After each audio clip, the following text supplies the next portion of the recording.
El maniqueísmo. Estudio introductorio. Fernando Bermejo Rubio. La piedad maniquea.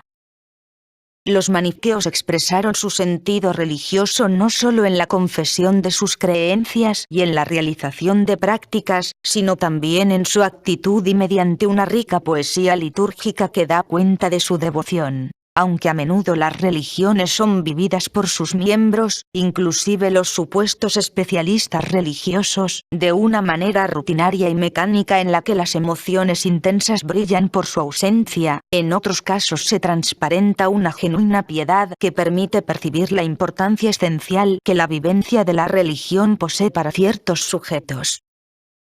70. La especificidad de la piedad maniquea. Definir una suerte de piedad maniquea incluso en aquellos seguidores de Maní dotados de intensas convicciones religiosas es en rigor imposible, dado que una misma religión es experimentada de muy diversos modos por los individuos que se adhieren, o son adheridos, a ella, en función de sus caracteres, sus expectativas y sus necesidades. Aún así, cabe abordar la cuestión de cuál es la modalidad de sentido religioso que el maniqueísmo debió de suscitar entre quienes le prestaron su adhesión. Para ello, resulta imprescindible tener en cuenta los postulados de esta religión en torno a la relación entre el ser humano y el ámbito de lo divino. Como hemos considerado, en perspectiva maniquea el cuerpo del hombre no es el resultado de la acción de Dios. Lejos de ello, es concebido como un producto demoníaco. Por lo que respecta al espíritu, hablando en rigor no ha sido creado por Dios ex nihilo en un acto libérrimo. Más bien, ese espíritu es una parte de la propia divinidad. Esto significa que el maniqueo no cree ser una criatura de la divinidad. Ahora bien, esto permite deducir que el seguidor de la religión de Maní no parece haber tenido razón alguna para mostrarse inclinado a sentirse ontológicamente deudor de la divinidad, ni tampoco axiológicamente inferior a ella. Por el contrario, se siente profundamente ajeno al mundo en cuanto ámbito de la mezcla de luz y tinieblas, y su voluntad de liberarse de tal mezcla se basa en una espontánea identificación con la luz que hace que conciba el deseado destino escatológico no simplemente como un primer viaje hacia el bien, sino literalmente como un retorno a su patria originaria. En este sentido, los maniqueos no parecen haber estado en disposición de experimentar una sensación de anonadamiento y aún indignidad en relación a la divinidad, como la que tiene lugar, por ejemplo, en diversas confesiones cristianas e islámicas. El postulado, compartido con varias corrientes gnósticas, de la consubstancialidad del sí mismo con el reino de la luz elimine, diríase, tales sentimientos. Esta constatación induce a dar una explicación a la presencia que el lenguaje de la gracia presenta en el discurso maniqueo, del que ciertamente no se halla ausente. Así, por ejemplo, en un fragmento de la epístola Edesa citado en el CMC, Maní se refiere al Padre de la grandeza en estos términos. Por su gracia, me sacó de la asamblea de la multitud que no conoce la verdad y me reveló sus secretos. Este lenguaje responde a la vivencia de un sujeto que, hallándose previamente en un estado de confusión que puede implicar zozobra y angustia, se experimenta en posesión de las claves interpretativas de su propio destino y del cosmos, y se siente liberado de su anterior peso. Es comprensible que esta nueva situación, concebida como el resultado de una revelación divina, suscite en él un sentimiento de gratitud y sea conceptualizado como efecto de una gracia. Esto, sin embargo, no implica necesariamente el reconocimiento de un abismo ontológico o axiológico entre el hablante y la divinidad aludida, sino que solo expresa el hecho de que de un estado de profunda alienación y pérdida de sí el sujeto experimenta haber sido librado de un modo inesperado y gratificante. En las corrientes cristianas históricamente exitosas, la salvación es interpretada como una gracia de la divinidad concedida a un sujeto indigno de ella. Esta experiencia fue llevada al extremo por Marción, quien, al suprimir toda conexión genética entre Dios y el hombre, hizo de la salvación del hombre por el Dios bueno un acto absolutamente gratuito, una gratia gratis data. Sin embargo, en el maniqueísmo la experiencia de la gracia y la piedad no es correlativa del reconocimiento de una inferioridad ontológica por parte del ser humano, quien más bien autointelige su verdadera identidad como luminosa parte de lo divino. En realidad, el mito maniqueo expresa de varias maneras no solo la consubstancialidad de todas las partículas de luz, sino también la correlación de sus actividades. Así, la primera gran emisión del Padre de la Grandeza, el hombre primordial, es una divinidad que combate y se sacrifica temporalmente en favor del reino de la luz al que pertenece, siendo acto seguido liberado por ese mismo reino. Pues bien, la actividad moral y ritual prescrita al maniqueo representa la prosecución de esa actividad soteriológica, que hace del ser humano, al igual que el hombre primordial, un salvator salvandus. Resulta interesante el hecho de que el término agón, combate, sea utilizado en los textos griegos y coptos para describir tanto el combate del hombre primordial como la situación de los hombres en el mundo. La identificación del sujeto con las vicisitudes del hombre primordial no es solo una analogía superficial, pues constituye un reflejo del fundamental postulado de la identidad ontológica de todas las partes de la luz. 71. El sol y la luna como objeto de devoción. Resulta comprensible que la religión que vio en la luz la expresión más genuina de lo divino haya prestado atención a aquellos cuerpos que en la naturaleza resultan ser fuentes de luz. Entre ellos, el sol y la luna, objetos de primer orden en la historia de la religiosidad humana, han jugado un papel no desdeñable en la piedad maniquea, según ponen de relieve tanto las fuentes como los textos de los heresiólogos. Así, el Kepalaion 65 está dedicado a exponer la grandeza del sol, al que se denomina la puerta de la vida y el vehículo de la paz, y del que se enumeran todos sus efectos bienhechores. El mismo texto llega a decir que la Tanakh judía, atribuida a Satán, prohíbe su adoración, DT 17:3, precisamente en la medida en que el diablo sabe que el sol es la puerta por la que las almas son liberadas hacia el reino de la luz. La adoración a los luminares no solo es una muestra de genuina piedad, sino que la prohibición de venerar al sol es en perspectiva maniquea una invención satánica. Por su parte, los heresiólogos interpretaron el hecho in malam partem y vieron en él una muestra de paganismo, cuando no una práctica diabólica de heliolatría o selenolatría. Sin embargo, aunque los adversarios de los maniqueos les atribuyeron una idolátrica adoración de estos astros, el sentido no es ese. Los maniqueos no adoraron a estos astros ni los consideraron dioses, sino que rendían homenaje al sol y a la luna, a los que consideraron constituidos por luz pura y no mezclada en absoluto con la tiniebla, como los instrumentos o vehículos usados por las potencias divinas para hacer ascender las partículas luminosas liberadas en el mundo. El mecanismo era entendido de la siguiente manera. La luz refinada por los electi mediante el rito asciende al cielo hacia la luna, que se va llenando lentamente. Una vez llena, en las fases de decrecimiento la luna transfiere su carga de almas salvadas al sol, y luego estas son a su vez transferidas provisionalmente al nuevo eón, o eón de luz preparado por el gran arquitecto. De este modo, se entiende que los maniqueos viesen en la luna y el sol una imagen de su destino futuro. También su propia luz debería ascender antes o después del mismo modo. Alejandro de Licópoli será más cuidadoso que los heresiólogos al afirmar que los maniqueos honran al sol y a la luna, pero no como si fueran dioses, sino como el camino que permite llegar a Dios, un juicio que se halla también en Al-Biruni. En este sentido, sol y luna son también signos visibles de la actividad soteriológica. Las distintas fases de la luna eran explicadas en función de la carga de luz acumulada en el astro, y por tanto garantes de la verdad de la doctrina maniquea. Finalmente, el sol y la luna eran considerados las sedes o residencias de las potencias divinas a lo largo del segundo tiempo. Es esta doble consideración del sol y la luna como naves de luz y como morada de las potencias divinas operativas en el universo lo que explica que los maniqueos sintieran una especial reverencia por ellos, hasta el punto de tomarlos como qibla o punto de orientación de sus oraciones cotidianas. De nuevo, sin embargo, esta profunda reverencia no implica algún tipo de miserabilización por parte del ser humano que practica tal veneración. Tal y como lo indica de modo elocuente el Shwastwamift, constituye un pecado afirmar que nuestro yo es diferente del sol y de la luna. Definitivamente, la piedad y la devoción maniqueas no son signos de la abyección ontológica o axiológica del sujeto, pues están dirigidas a la luz consubstancial a uno mismo, y ello en la medida en que esa luz no solo está libre del estado de mezcla, sino que participa activamente en la liberación del resto de la luz cautiva. 72. Maní como objeto de devoción.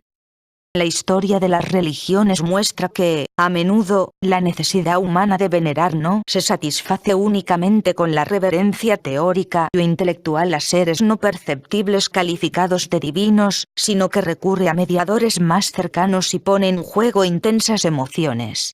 El caso del maniqueísmo no es una excepción, algo tanto más comprensible cuanto que se consideraba que Maní procedía en un sentido especial del Padre de la Grandeza y que era considerado el revelador definitivo de la verdad, y en este sentido el maestro de la más alta sabiduría y el mediador de la salvación par excellence. De este modo, Maní fue incluido en la vida devocional del creyente, y desempeñó un papel singular en la piedad maniquea. Maní es celebrado de múltiples modos, en particular en los salmos coptos, pero también en los Kepalaya y en los escritos iranios, mediante una gran cantidad de epítetos. Así, es denominado Señor, Apóstol de Luz, Portador de Buenas Noticias, Árbol de la Vida, Verdadero Salvador, Nuevo Jesús, etc. De hecho, la más importante festividad maniquea, el Bema, se celebraba como piadoso memorial de su pasión y muerte. Por supuesto, Maní fue considerado a sí mismo por sus seguidores como la encarnación de la perfección y de la bondad. La combinación en él de la figura del maestro bueno y de la víctima inocente creó la posibilidad de una identificación empática con el personaje, y fomentó de modo especial la piedad. De un modo parecido a como en otras religiones el fundador o diversos maestros son tomados por los fieles como modelos vitales, el propio Maní, que parece haber asumido a su vez como paradigmas las figuras de Jesús y de Pablo, fue convertido también en un modelo de la conducta de los maniqueos, y en múltiples sentidos. Ya el hecho de que Maní criticara diversos aspectos de la comunidad bautista y la abandonara para seguir un rumbo espiritual distinto debió de ser una pauta para todos aquellos que, criados en el seno de sus comunidades religiosas, las abandonaron para seguir el camino maniqueo, sin duda a costa a menudo de incomprensión o persecución. Pero muchos otros aspectos de su vida, reales o ficticios, propiciaron la identificación de los creyentes maniqueos con su figura, debieron de llevar a muchos a reconocerse en él y a usarlo como consolador paradigma de valor, perseverancia y conexión con el mundo divino. De un modo semejante a como los ultrajes a Jesús de Nazaret, ya identificado como Cristo, en las historias de la Pasión no son para los fieles cristianos el resultado de un problema entre judíos palestinos del siglo I, sino que expresan la violencia del mal contra el representante de la divinidad y la verdad, así también aquí. Esta tendencia del creyente a tomar a Maní como referencia e incluso a identificarse con él es tanto más comprensible habida cuenta de la cosmovisión maniquea, en la que se da una consubstancialidad de todas las partículas de luz. Es esperable que la forma particular de piedad que Maní generó entre sus seguidores adquiriese matices peculiares en los diversos contextos religiosos. Así, los textos occidentales hablan a menudo de Maní como el Paráclito y el Nuevo Jesús. Por su parte, los textos chinos se refieren a él como Buda de luz.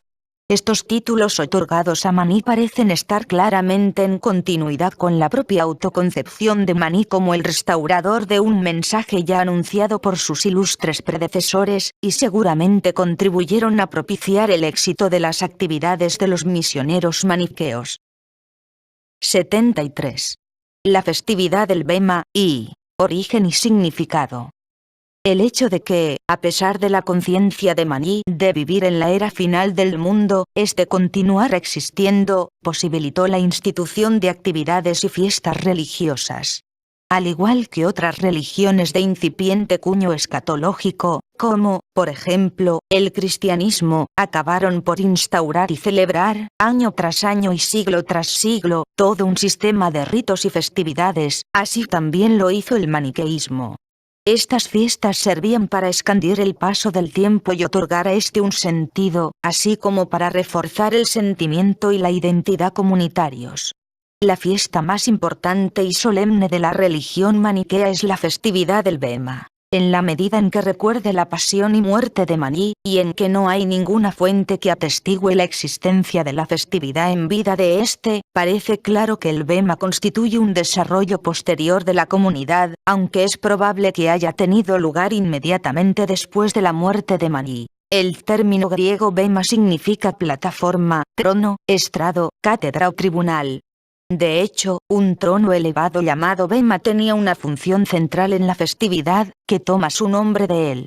El término se utilizó en fuentes griegas, pero también en las latinas y coptas. En el maniqueísmo oriental se usaron los términos en persa medio ka trono o garos trono de luz, mientras que en los textos turcos el equivalente es kaidan.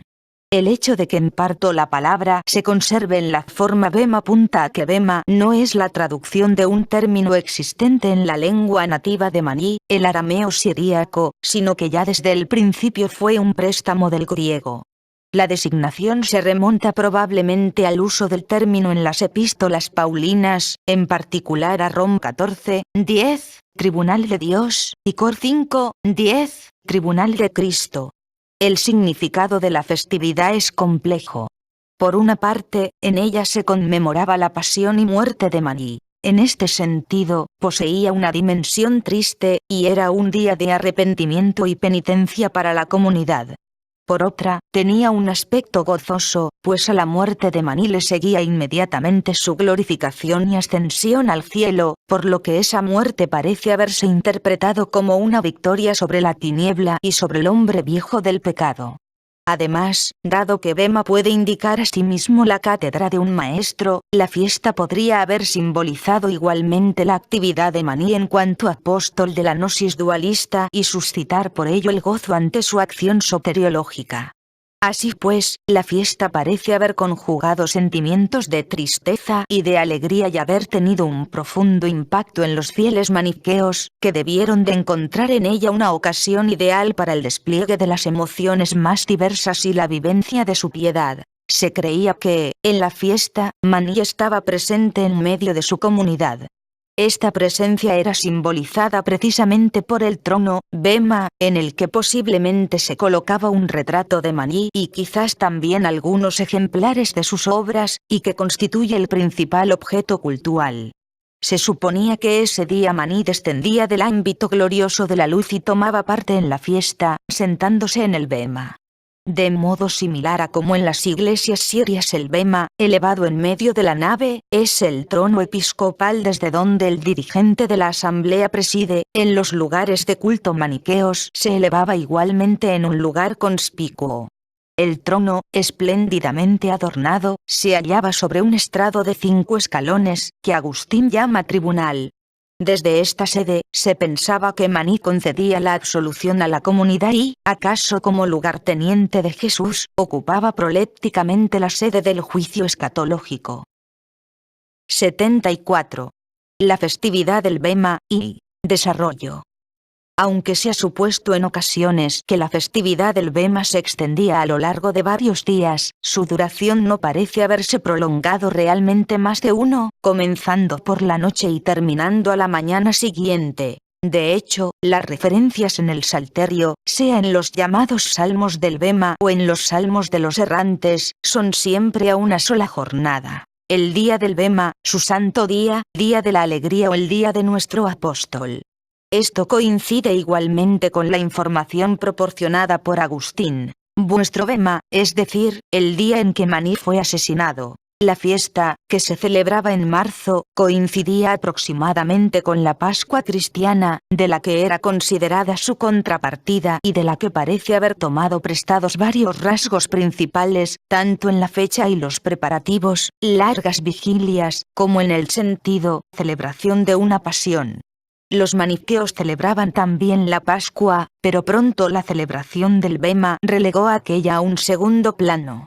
Comprensiblemente, los seguidores de Maní consideraron que debían celebrar solemnemente la pasión de quien realmente había sufrido y muerto, Maní, y no la de Cristo, que, según la cristología doceta del movimiento, no lo había hecho realmente.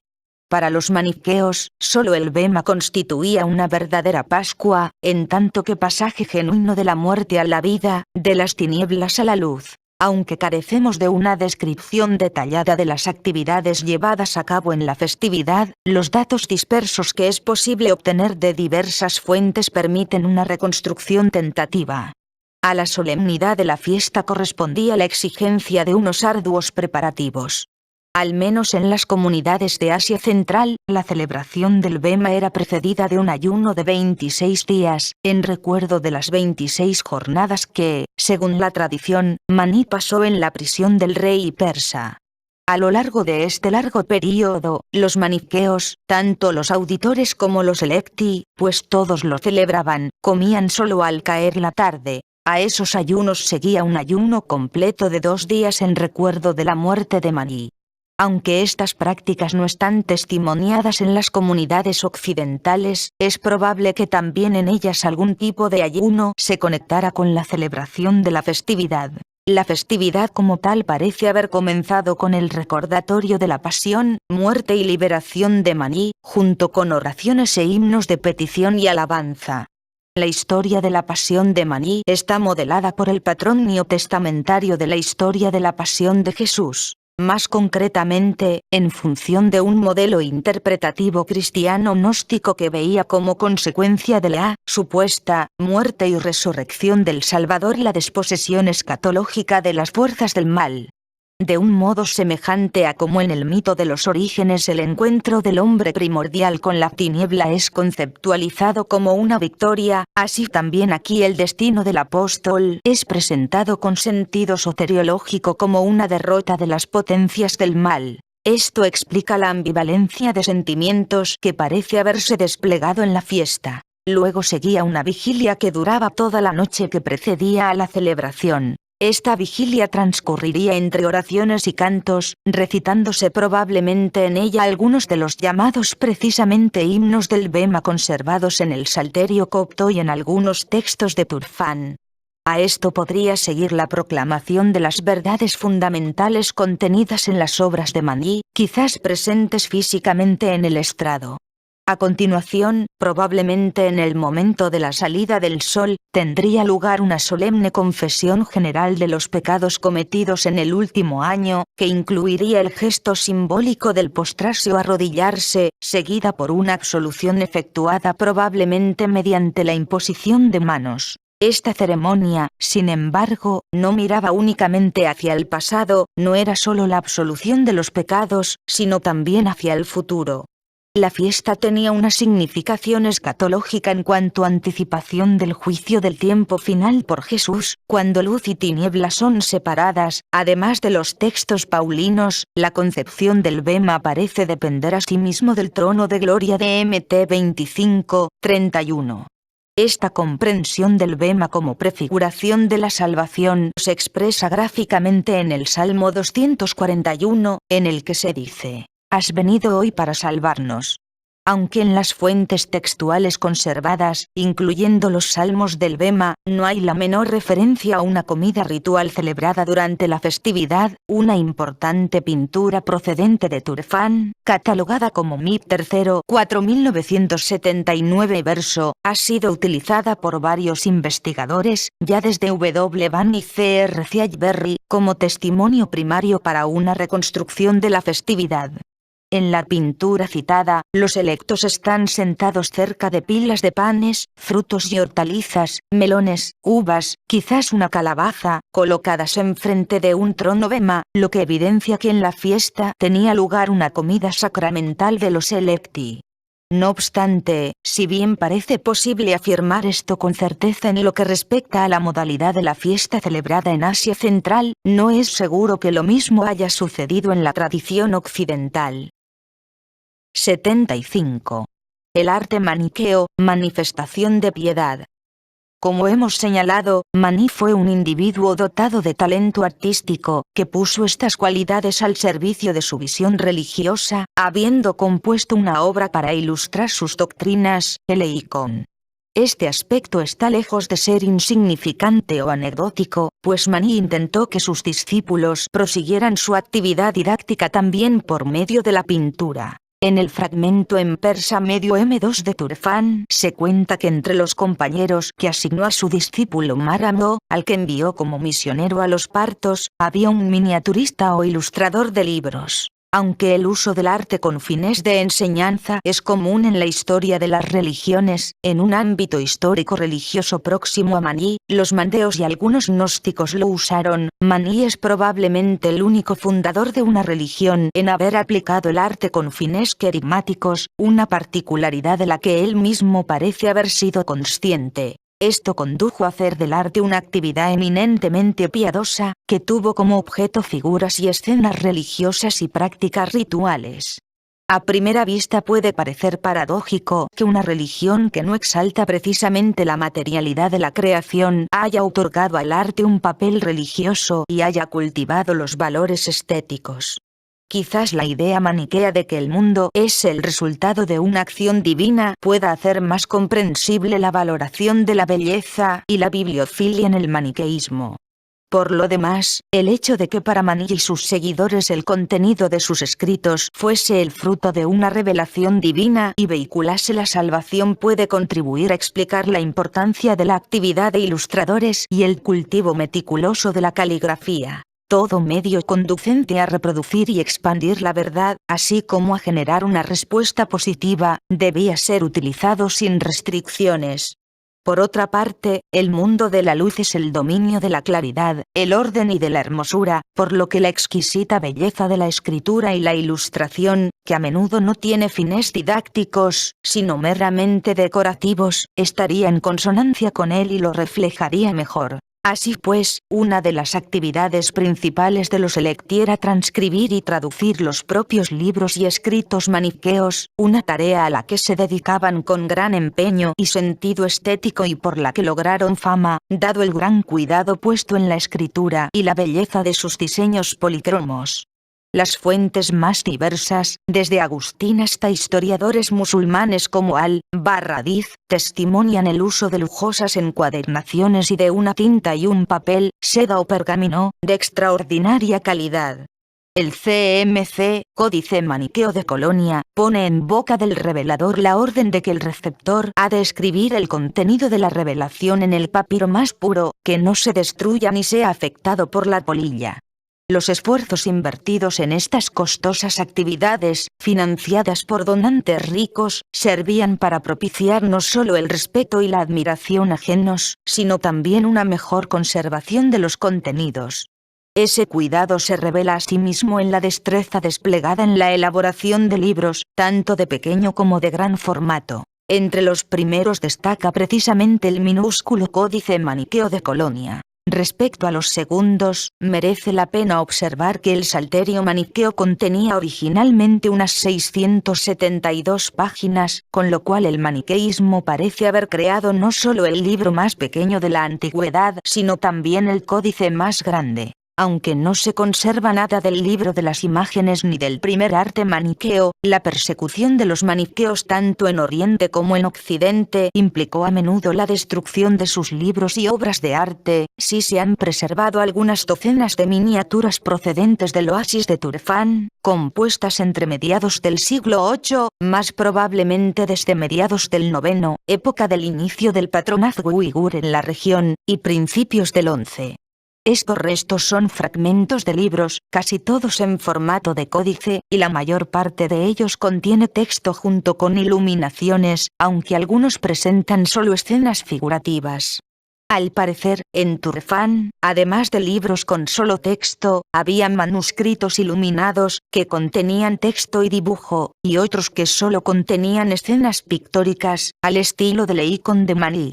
En estas escenas son perceptibles diversas influencias, lo cual debe comprenderse como una expresión más de la consciente adaptación del maniqueísmo a las especificidades culturales de las distintas regiones por las que se expandió. Entre esas influencias es especialmente conspicua la del budismo.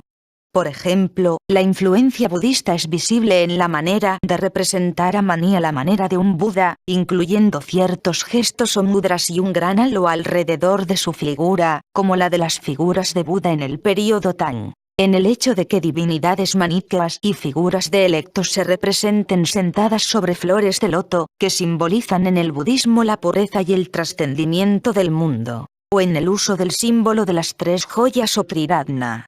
También se hallan influjos del hinduismo, aunque probablemente estos han sido mediados por su uso en el budismo. Este es el caso del uso de deidades, a veces iconográficamente identificables, como en una miniatura de Turfan, Mic III, 4979 recto, donde podrían estar representados Shiva, Brahma, Vishnu y Ganesha. El arte maniqueo no solo no es una muestra anecdótica, sino que constituye una fuente relevante para el conocimiento de algunos aspectos de la religión y piedad maniqueas.